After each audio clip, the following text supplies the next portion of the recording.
Hello दोस्तों, सभी को जय श्री राम। आज मैं आपको नारियल की जन्म की कहानी सुनाने जा रही हूँ। नारियल तो सभी ने देखे होंगे, सभी जानते भी हैं। क्या आप नारियल का जन्म कैसे हुआ? अगर आपको नहीं पता तो आज पता चल जाएगी। चलिए दोस्तों, कहानी शुरू करते हैं। प्राचीन काल में सत्यव्रत नाम के एक राजा राज करते थे। वो प्रतिदिन पूजा पाठ किया करते थे। उनके पास किसी भी चीज की कमी नहीं थी। वो धन दौलत से लेकर हर प्रकार की सुविधा से समृद्ध थे। हालांकि इसके बावजूद भी राजा की एक अभिलाषा थी जिसे वो पूर्ण की चाह रखते थे। दरअसल राजा सत्यव्रत को किसी प्रकार से स्वर्गलोक जाने की इच्छा थी। वो अपने जीवन में कम से कम एक बार स्वर्गलोक के सौंदर्य को देखना चाहते थे, लेकिन उन्हें इसका मार्ग नहीं पता था। इधर दूसरी तरफ ऋषि विश्वामित्र अपनी तपस्या के लिए घर से बाहर निकले। चलते चलते वो अपनी कुटिया से काफी आगे चले गए थे। काफी समय बीत गया लेकिन वो नहीं लौटे। इस कारण उनका परिवार भूख और प्यास से तड़प रहा था। राजा सत्यव्रत को जब ये पता चला तो उन्होंने ऋषि विश्वामित्र के परिवार के पालन पोषण की जिम्मेदारी ले ली। कुछ समय बाद जब मुनिवर लौटे तो वे अपने परिवार को कुशल देख काफी प्रसन्न हुए।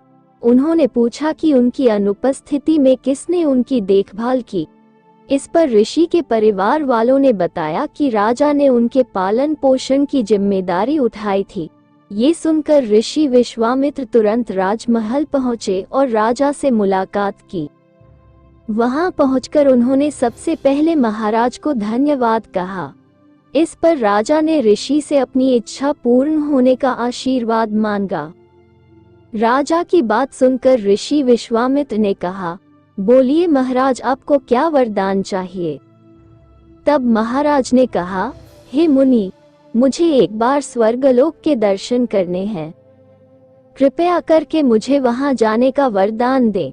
राजा की प्रार्थना सुनकर ऋषि विश्वामित्र ने एक ऐसा रास्ता बनाया जो स्वर्गलोक की ओर जाता था। ये देख राजा सत्यव्रत बहुत खुश हुए। वो तुरंत उस रास्ते पर चल पड़े और स्वर्गलोक पहुंच गए। यहाँ पहुंचते ही इंद्रदेव ने उन्हें नीचे धक्का दे दिया, जिसके कारण वो सीधे धरती पर जा गिरे।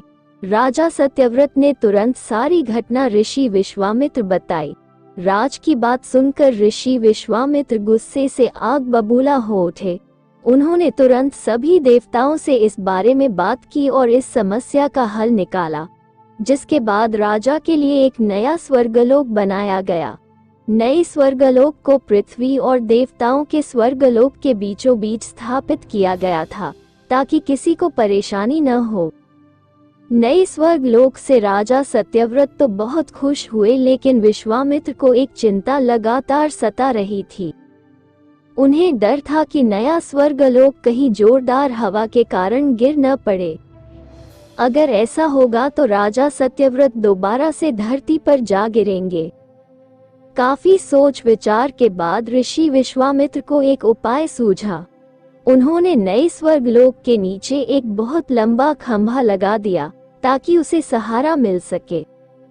ऐसी मान्यता है कि नए स्वर्गलोक के नीचे लगाया गया खंभा एक विशाल पेड़ के तने के रूप में बदल गया। यही नहीं, कुछ समय पश्चात जब राजा सत्यव्रत की मृत्यु हुई तो उनका सिर एक फल में तब्दील हो गया। तभी से इस खंभे को नारियल का पेड़ कहा जाने लगा, जबकि राजा का सिर नारियल के रूप में जाना गया। यही कारण है कि नारियल का पेड़ इतना लंबा होता है।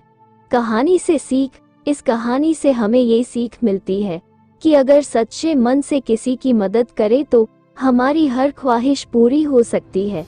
दोस्तों, वीडियो पसंद आए तो चैनल को सब्सक्राइब और वीडियो को लाइक करो, जिससे आपके लिए रोज नई नई कहानी लेके आओ। मिलते हैं दोस्तों अगले वीडियो में, तब तक लिए सभी को जय श्री राम।